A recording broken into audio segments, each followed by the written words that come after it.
آج 22ویں تراویح کے اندر ہم لوگوں نے 26واں پارہ سماعت کیا۔ 26ویں پارے میں چند صورتیں، سورہ احقاف، سورہ محمد، سورہ فتح، سورہ حجرات اور سورہ قاف اور سورہ زاریات کا کچھ حصہ ہم لوگوں نے سماعت کیا ہے۔ ابھی سورہ احقاف جو بالکل شروع میں ہے، جس میں اللہ تبارک و تعالیٰ نے قرآن مقدس کے نزول کے تعلق سے اور اپنی کچھ اوصاف کا تذکرہ فرما کر قیامت کا ذکر شروع میں اللہ تعالیٰ نے فرمایا ہے، اور پھر اس کے بعد چند سوالات اللہ تبارک و تعالیٰ نے کفار کے نقل فرمائے۔ چنانچہ پہلے کفار کیا کہتے تھے قرآن مقدس کے تعلق سے کہ اگر خیر کی کچھ بات ہوتی ایمان کے اندر، لو کان خیرا، اگر کچھ بھلائی ہوتی قرآن کے اندر، اسلام کے اندر، ما سبقونا الیہ، او مسلمانوں تم لوگ ہم سے سبقت نہیں کر پاتے، ہم تم سے آگے بڑھ جاتے، کیونکہ ہم لوگوں کو سردار کہا جاتا ہے، ہم لوگوں کو سمجھدار کہا جاتا ہے۔ بس اسی گمان کی وجہ سے وہ لوگ رہ گئے۔ اللہ تعالیٰ فرماتا ہے جو یہ کہہ رہے ہیں ھذا افک قدیم، یہ تو پرانی الزام ہے، پرانا بہتان ہے۔ موسیٰ علیہ السلام کے دور میں ایسا ہی کہا گیا، جس کا اللہ تعالیٰ نے تذکرہ فرمایا۔ پھر اس کے بعد جو ایمان لائے تو ایمان لانے والوں کی شان کے تعلق سے اللہ فرماتا ہے کہ جو لوگ کہے ربنا اللہ، ہمارا رب اللہ ہے، پھر اس پر استقامت کریں، نہ ان کو خوف ہے نہ ان کو غم ہے، اور وہ لوگ جنت میں ہمیشہ ہمیشہ رہنے والے ہیں۔ اتنا تذکرہ کرنے کے بعد اللہ تعالیٰ نے انسان کی پیدائش کا تذکرہ کیا ہے کہ اس کی ماں، یعنی ہر انسان کی ماں اس کو پیٹ میں تکلیف سے رکھتی ہے۔ تو ہلکا سا بوجھ لے کر کے اگر آدمی چلے تو تھک جاتا ہے، وہ تو بیچاری 9 ماہ۔ ہاں، اس میں تھوڑی گفتگو ضرور ہے کہ ماں کے پیٹ میں بچہ کتنا رہتا ہے۔ تو یہاں پر ایک بات اللہ تعالیٰ نے فرمائی وَحَمْلُهُ وَفِصَالُهُ 30 شہرا۔ قرآن کی 2 آیتیں ہیں، ایک سورہ بقرہ میں ہم نے پڑھی کیا وَالْوَالِدَاتُ يُرْضِعْنَ أَوْلَادَهُنَّ حَوْلَيْنِ كَامِلَيْنِ لِمَنْ أَرَادَ أَن يُتِمَّ الرَّضَاعَةَ، کہ مائیں اپنے بچوں کو 2 سال دودھ پلائیں، بس 2 سال ہو جائے اس کے بعد دودھ چھڑا دیں۔ اور اللہ تعالیٰ یہاں پہ بیان فرماتا ہے دودھ پلانے اور حمل کی مدت 30 مہینے ہیں۔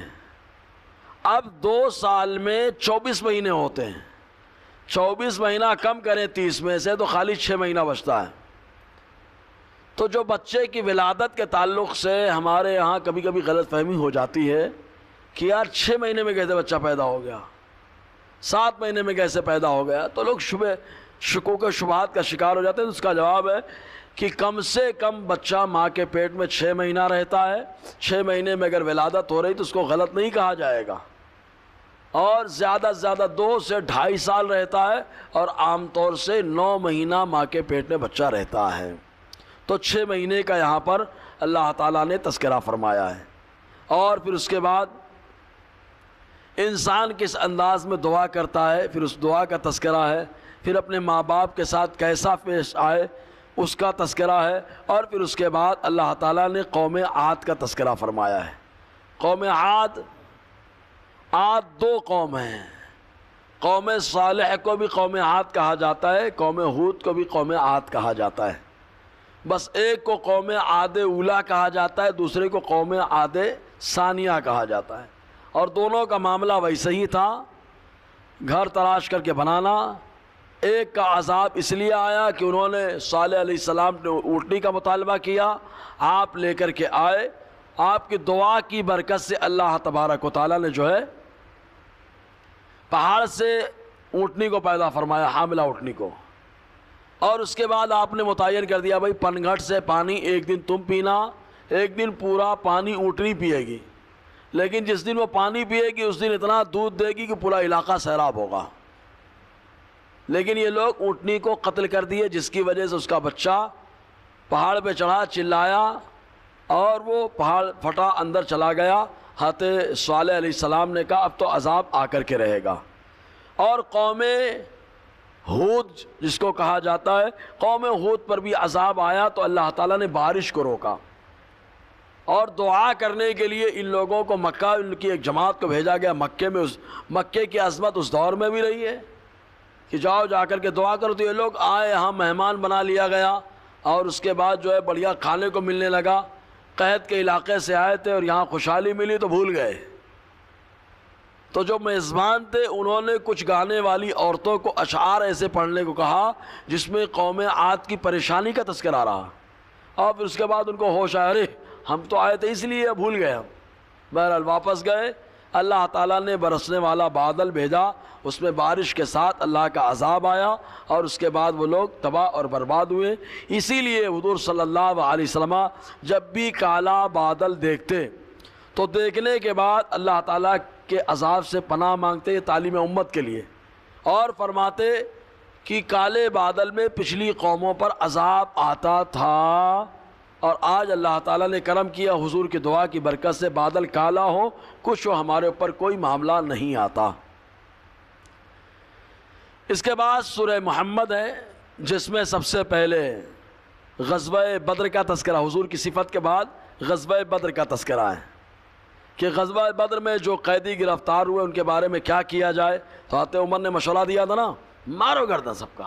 حضرت ابو بکر نے کہا نہیں، فدیہ لے لیا جائے۔ تو اسی میں اللہ تبارک و تعالیٰ فرماتا ہے فَإِذَا لَقِيتُمُ الَّذِينَ كَفَرُوا فَضَرْبَ الرِّقَابِ، کفار سے ملاقات ہو جائے مارو گردن، سختی کرو، باندھ دو ان کو۔ تو اللہ تبارک و تعالیٰ اس کا تذکرہ فرمایا کہ سختی کی ایجاد ہوتے عمر کے سپورٹ میں حضرت آقا علیہ السلام نے حضرت ابو بکر کے مشورے کو قبول کیا۔ بہرحال لیکن اس وقت مسلمان تھوڑے سے تھے اور کفار زیادہ، تو کچھ حوصلہ افزائی کے جملے تو چاہیے اس وقت۔ تو اللہ تعالیٰ فرماتا ہے اسی تعلق سے ان تنصروا اللہ ینصرکم ویثبت اقدامکم، اگر تم اللہ کی مدد کرو اللہ تمہاری مدد کرے گا۔ اللہ کی مدد کرو مطلب اللہ کے دین کی مدد کرو، اللہ کے رسول کی مدد کرو تو اللہ تمہاری مدد کرے گا، تمہارے قدموں کو ثابت رکھے گا۔ اور اس کے بعد جو آیا حضرت انس فرماتے ہیں کہ ہم لوگ اتنی نیند آ رہی تھی بدر میں، اتنی نیند آ رہی تھی ہاتھ سے تلواریں چھوٹ جاتی تھی، اور اگر ذکر کے ٹائم پہ، عبادت کے ٹائم پہ نیند آئے تو یہ شیطان کی طرف سے، اور جنگ کے ٹائم پہ اگر نیند آئے تو رحمان کی طرف سے۔ تو اس نیند کا بھی تذکرہ ہے فَتَعْسَلْ لَهُمْ، نیند زبردست آئی، اور اللہ نے ایسا کرم کیا کہ جو کفار آئے بہت ڈھیر دکھ رہے تھے، لیکن وہ کفار مسلمانوں کی آنکھوں میں ایک دم چھوٹے چھوٹے تھوڑے سے دکھنے لگے۔ تھوڑے سے ہوتا ہے نا کہ آدمی جیسے نشہ کر لیا تو بولے بہت بڑا فٹ بال گیند بہت بڑی دکھ رہی ہے اس لیے مار رہا ہے دھڑا دھڑ۔ تو اللہ تعالیٰ نے اپنی محبت کا نشہ ایسا چڑھا دیا کہ کفار ایک دم تھوڑے سے دکھنے لگے۔ اس کے بعد اللہ تعالیٰ فرماتا ہے یہ شان، یہ کامیابی کیوں ملی؟ بِأَنَّ اللَّهَ مَوْلَى الَّذِينَ آمَنُوا، اس لیے کہ اللہ مومنوں کا مولا ہے، مددگار ہے۔ وَأَنَّ الْكَافِرِينَ لَا مَوْلَى لَهُمْ، کافروں کا کوئی مددگار نہیں ہے، کوئی مولا نہیں ہے۔ جی اس کے بعد اللہ تبارک و تعالیٰ نے جنت کا تذکرہ کیا، چونکہ جنگ ہے، جنگ کے بعد شہادت کا معاملہ ہوتا ہے، پھر جنت کا تذکرہ، پھر جنت میں کیا کیا ہے تو ان چیزوں کا تذکرہ ہے، پھر جنت میں جو 4 نہریں ہیں ان نہروں کا تذکرہ ہے۔ فیہا انہار من ماء غیر آسن، ایسا پانی تازہ ہوگا جو باسی نہیں ہوگا، اور ایک دودھ کا دریا ہے جس کا مزہ بدلے گا نہیں، شراب کا دریا، پینے والوں کو لذت، شہد کا دریا۔ اب یہاں ایک چیز سمجھنے والی ہے، شہد جب بھی ہوتا ہے شہد کی مکھی بناتی ہے، دودھ جب بھی ہوتا ہے کوئی مادہ جانور سے ہی دودھ کا نکالا جاتا ہے، ایسے ہی شراب کسی نہ کسی چیز سے بنائی جاتی ہے، لیکن یہ عادت ہے، عادت ہے یہ۔ اور میرا اللہ اگر چاہے تو بغیر کسی ذریعے کے پیدا فرمائے، یہ اس کی قدرت ہے۔ تو جنت میں اپنی قدرت کا اظہار فرمائے گا کہ دودھ کا دریا بہا دے گا، شہد کا دریا بہا دے گا، اور اس کے ساتھ ساتھ اللہ تعالیٰ شراب طہور کا دریا۔ اب بولے شراب، یہ کیسے شراب؟ ہم کہیں گے یہ شراب حلال ہے کیونکہ نشہ نہیں ہے اس میں، بدبو نہیں ہے اس کے اندر۔ اس کے بعد پھر جو کفار کے اوپر عذاب آئے گا کہ ان کو کیا کہتے ہیں جہنم میں کیا ملے گا، تو اللہ تعالیٰ کی عادت جاریہ ہے، جب جنت کا تذکرہ فرماتا ہے تو جہنم کا بھی تذکرہ فرماتا ہے پھر اس کے بعد اللہ تعالیٰ نے قیامت کا تذکرہ فرمایا اور فرمایا فقط جاء اشراط و محبوب، بتاؤ ان کو کچھ نشانیاں ظاہر ہو چکی ہیں، یعنی کچھ نشانیاں حضور کے دور سے دھیرے دھیرے چالو ہو گئی تھی ظاہر ہونا۔ اور اس کے بعد پھر اللہ تعالیٰ اپنے محبوب سے کہتا ہے محبوب واستغفر لذنبک وللمؤمنین والمؤمنات، استغفار کرو اپنے ذنب کی اور ایمان والے مرد و زن کی۔ اب ذنب کیا ہے؟ ہمارے ہاں ذنب کو لے کر بڑا تماشا چلا ہے، اس کو سمجھنا ہے۔ یار ذنب کا لغوی معنی تو گناہ ہوتا ہے، اب حضور سے گناہ ہوا نہیں تو یہاں کیسے؟ بھائی ایمان والے مرد و زن کے لیے بخشش کی دعا مانگے، یہ تو سمجھ میں آتا ہے، اور سرکار دعا مانگتے بھی تو خوب، لیکن اپنے ذنب کے لیے اس کا کیا جواب ہوگا؟ تو یاد رکھیں ذنب کا ایک معنی ہوتا ہے الزام۔ ذنب کا معنی کیا ہوتا ہے؟ الزام۔ جیسے کہ حضرت موسیٰ علیہ السلام نے جب مارا تھا قبطیوں کو، تو قبطیوں مارا فیٹ مر گیا تو الزام لگا تھا نا، قتل کر دیا، تو آپ نے فرمایا تھا علیہ ذنب، میرے اوپر الزام ہے، فاخاف ان یقتلون، مجھے خوف ہے مجھے قتل کر دیں گے۔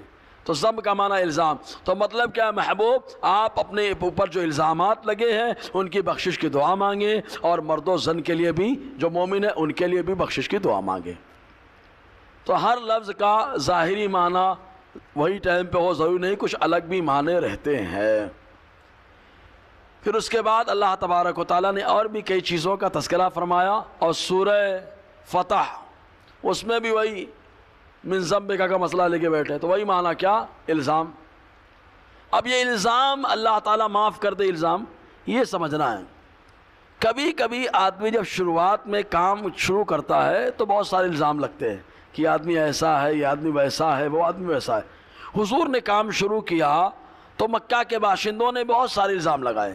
ان الزاموں میں ایک الزام یہ تھا کہ آپ مجنون ہیں، ان الزاموں میں سے ایک الزام تھا کہ یہ شاعر ہے، بہت سارے الزامات حضور پر لگے۔